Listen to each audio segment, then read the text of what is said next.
안녕하십니까. 오늘 그 문화일보의 포럼에요.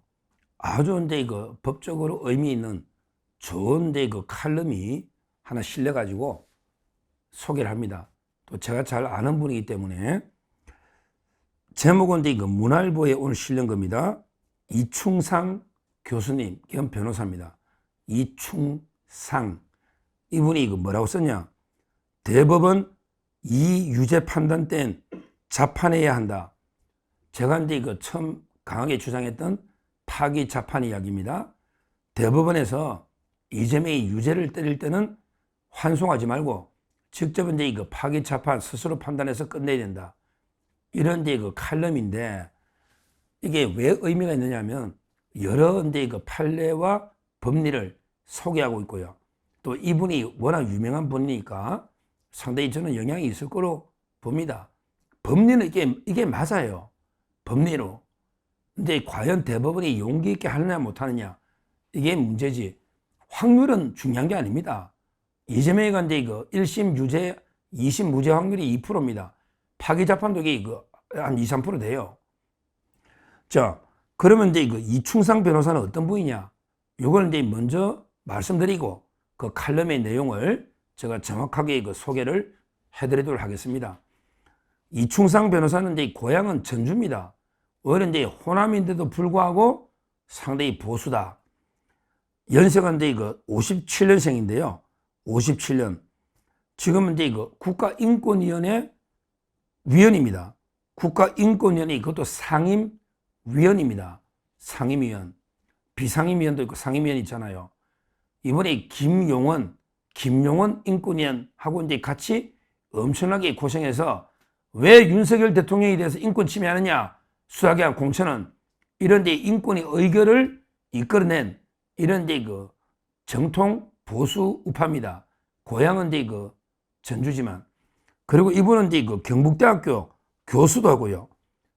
경북대 교수도 하고요. 경력만 보면 이게 그 아주 화려합니다. 이분이 그 경기고등학교 서울법대 나와가지고요. 대법원에 그 재판 연구한다 하고요. 뭐 법관으로서 이게 아는 게 없어요. 아는 게 없어요. 경기고등학교 서울법대 나와가지고 실제 그 연수원도 이게 빨리 시험 됐어요. 14기입니다. 조의대가 13기니까 아마 조의대보다 1년 후배네요. 14기. 그리고 이제 그 서울지법 판사부터 해가지고요. 대법원의 재판 연구관 뭐 아는 게 없습니다. 그리고 이제 법무부의 바른의 구성원 변호사도 하고요.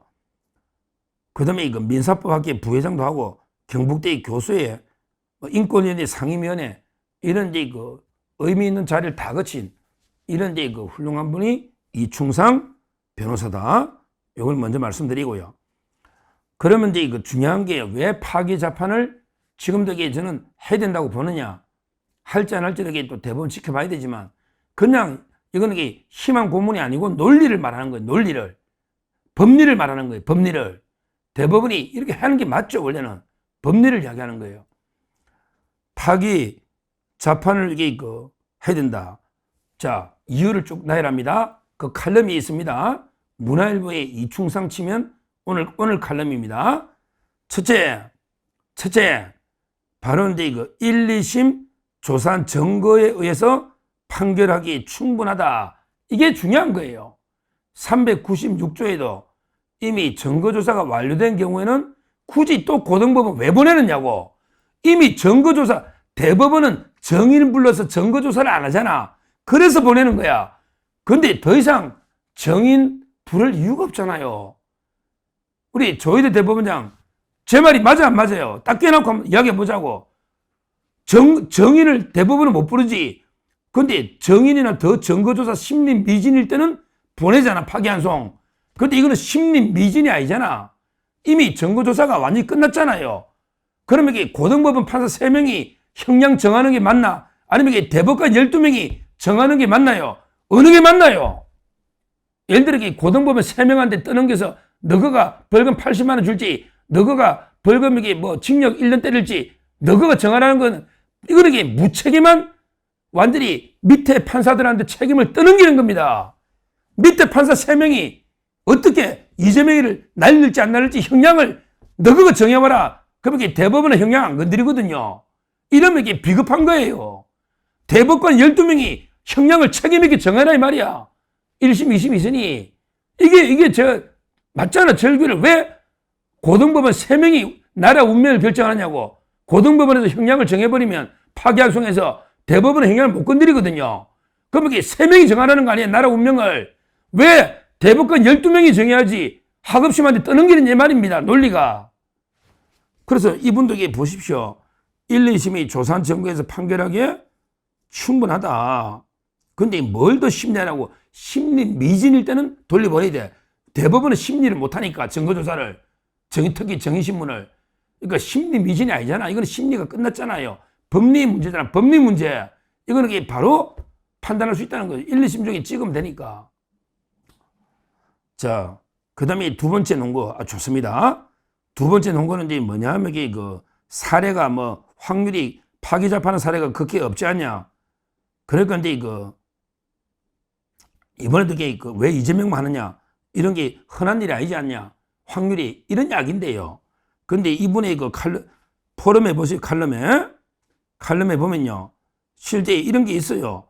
옛날 중에 우리 85년도 판결인데요. 8호도 2518, 8호도 2518 판결을 보면요.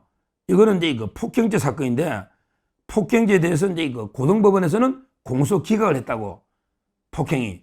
근데 이걸 대법원이 파기를 한 거야. 공소 기각하면 안 된다. 이건 합의가 아마 불성립으로 본 것 같아. 폭행이라는 게 반의사 불벌죄거든요. 상대가 처벌을 원하지 않으면 처벌 못 한다고. 그러면 이게 상대가 합의되면 공소 기각 해버린다고. 근데 그걸 파기해놨고 유죄다. 유죄라면서 이게 형도 딱 징역 얼마에 선고에 얼마 딱 형을 때렸다고. 그게 사례가 있잖아. 유죄도. 형량도 정했잖아.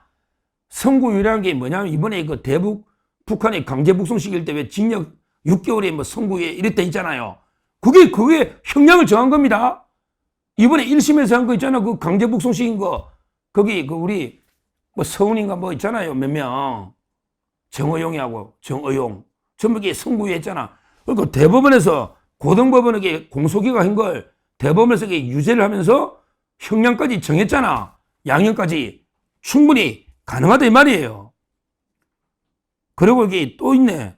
2006년 2006도 2621 2006도 2621 이게 강도 상해하고 추행인데 강도가 상해를 가면서 또 여자를 만지는가 봐. 그러니까 이제 추행까지 돼버렸는데 요게요. 원래는 강도하고 이게 추행이잖아. 원래는 이게 두 개 범죄가 실체적 경합 두 개 범죄거든. 두 개 범죄로 형을 정해야 되거든.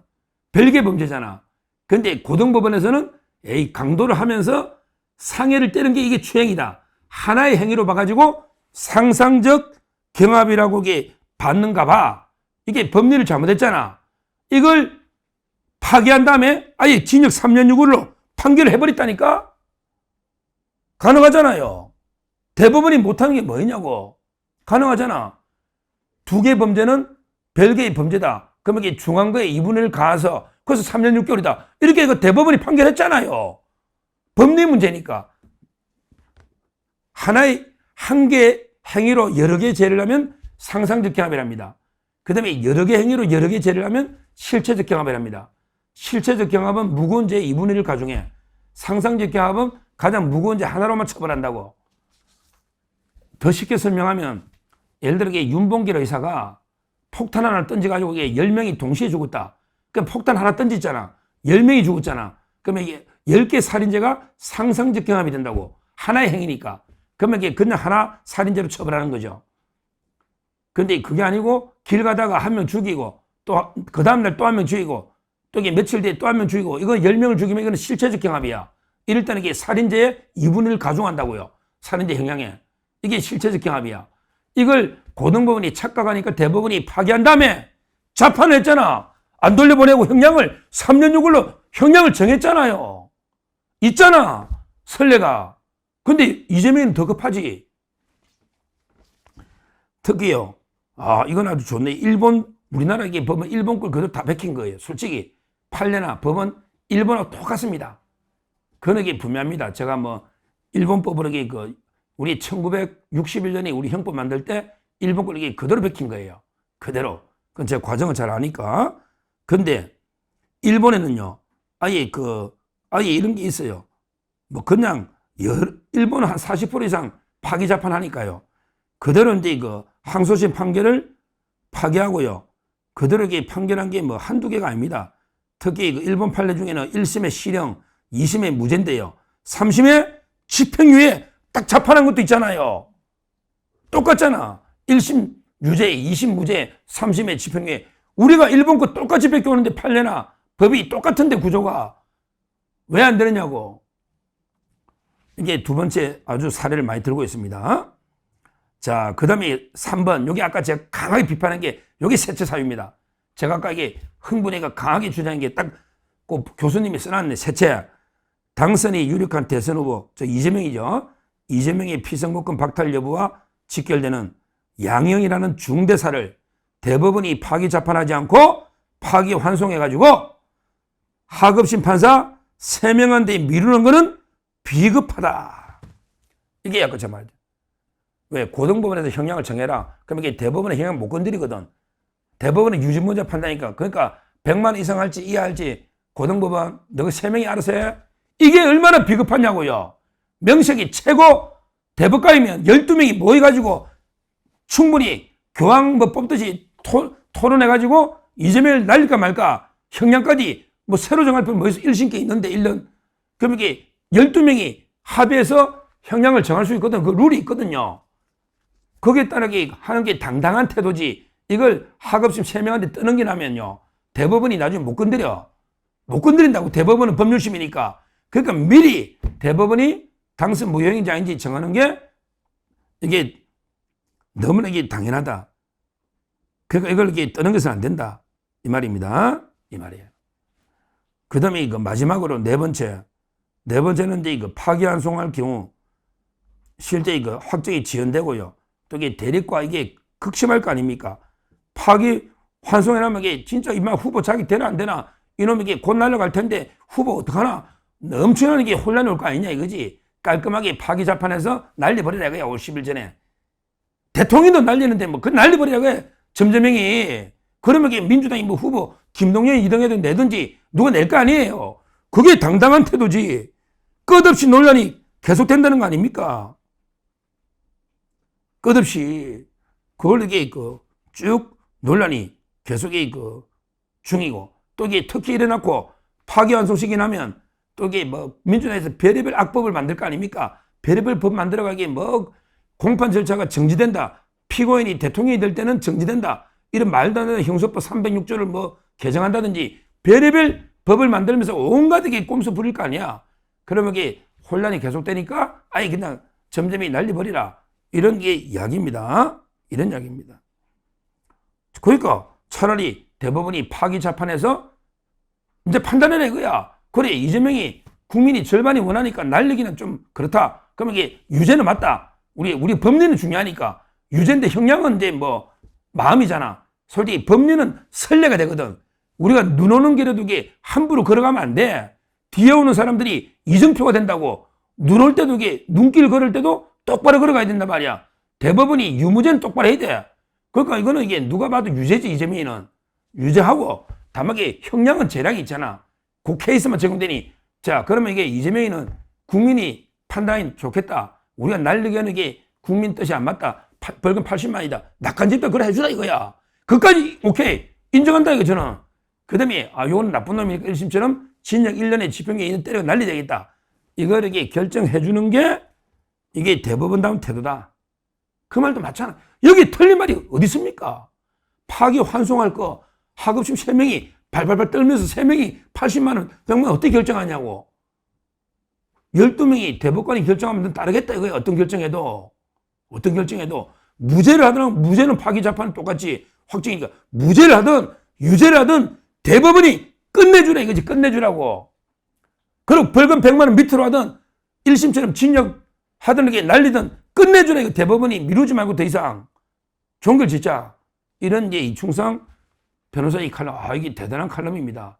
제가 보기에 저도 문화일보에 많이 썼는데 칼럼을. 저도 이게 법률 프로 많이 썼잖아요. 이번에 보니까 저게 틀린 게 하나도 없고 판례도 맞고 법례도 맞고 대법원의 태도에도 맞고요. 확률적으로도 이게 많이 있어요. 한 4, 5%될 겁니다. 파기 재판이. 물론 근데 최근에 형사 유죄에서 좀 이게 적었던 거는 맞는데 그러게 한 번도 없었던 구속 취소도 몇십 년 만에 처음 나오잖아. 구속 취소도 그럼 이게 이재명이가 항소심 무죄 받는 건 흔한 일이냐고. 자꾸 이게 확률 따질 문제가 아니다. 이렇게 저는 보고요. 아직도 파기 재판의 가능성은 남아있다.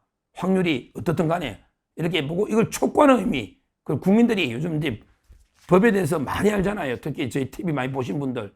오늘 요 칼럼 이충상 교수님 변호사입니다. 더군다나 대법원의 연구관까지 하신 엘리트 경기도 서울법도 나와서 초임지를 서울중앙에 판사할 정도로 초엘리트 대법관님이 논리적으로 쓰신 글이니까 한번 참고하시면 되겠습니다. 빨리 조희대 대법원장은 파기 재판하라. 아직도 하라. 촉구하게 끝까지 합니다. 어떻게든 이 혼란을 대법원이 책임지고 마무리 지어라. 자꾸 이게 떠넘기지 마라. 이렇게 촉구를 합니다. 감사합니다.